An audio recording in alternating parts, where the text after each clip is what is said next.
भीड़ भाड़ वाले पुणे शहर से 80 किलोमीटर दूर खोदड़ जिले के खुले मैदानों में और 25 किलोमीटर इलाके में मौजूद है giant metre wave radio telescope या GMRT।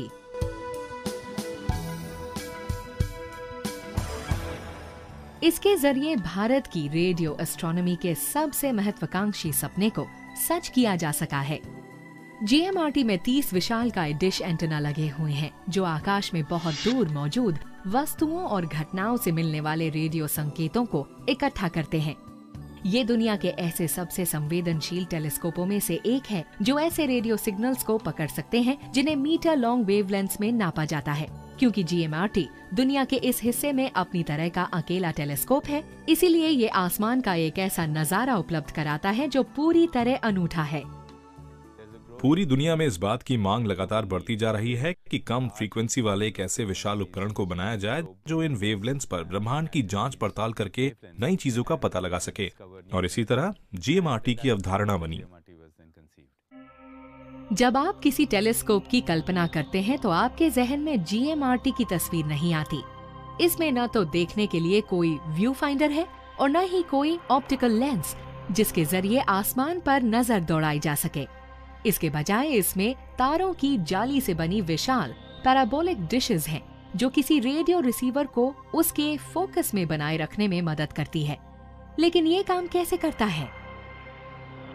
हर डिश को आकाश में मौजूद एक रेडियो स्रोत की तरफ मोड़ा जाता है। इस स्रोत से मिलने वाले सिग्नल्स को कटोरे जैसी इसकी संरचना में इकट्ठा करके रेडियो रिसीवर की तरफ भेजा जाता है, जहां से कमजोर सिग्नल्स को एम्पलीफायर्स के जरिए और ताकत दी जाती है और फिर ऑप्टिकल केबल्स की मदद से इसे GMRT के सुपर कंप्यूटर डिजिटल सिस्टम्स तक भेज दिया जाता है।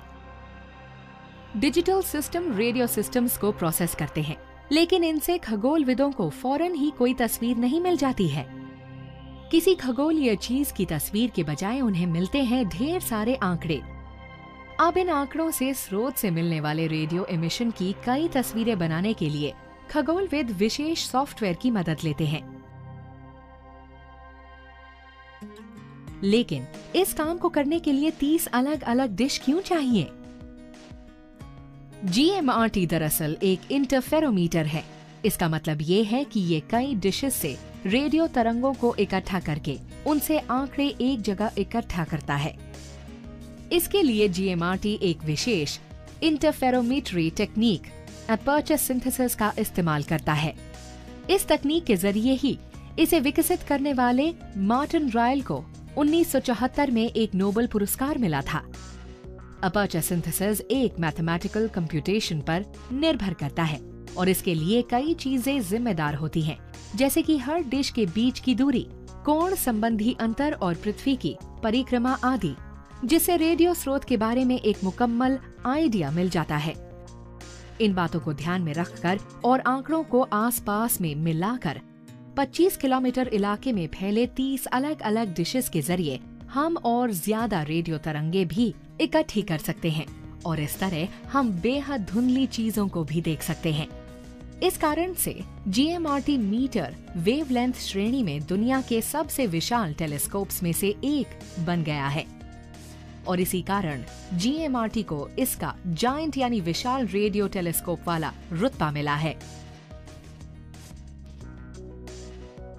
GMRT की डिश Y आकार में लगी है।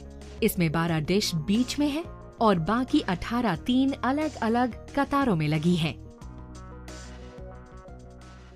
इसमें एंटेना से आने वाले सिग्नल्स को एक जोड़े में आपस में मिलाया जाता है जिसे कहते हैं कोरिलेटर, और उपलब्ध एंटेना से आप जो भी जोड़ा बनाते हैं उससे आपको आकाश में मौजूद छवि के बारे में एक सूचना मिलती है।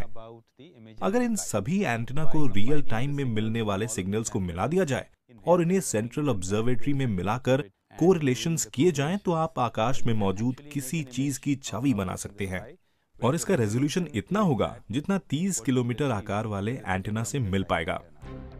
इस तरह का उपकरण बनाने के लिए आखिर क्या कुछ चाहिए होता है?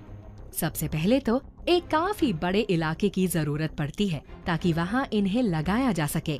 ऐसे इलाके में रेडियो इंटरफेरेंस कम से कम होना चाहिए। कहने का मतलब ये है कि ऐसे इलाके में शोर नहीं होना चाहिए, यानी यहाँ मोबाइल फोन के सिग्नल ना हो, टेलीविजन सिग्नल ना हो और ना ही हाई वोल्टेज वाली बिजली की इंटरफेरेंस हो।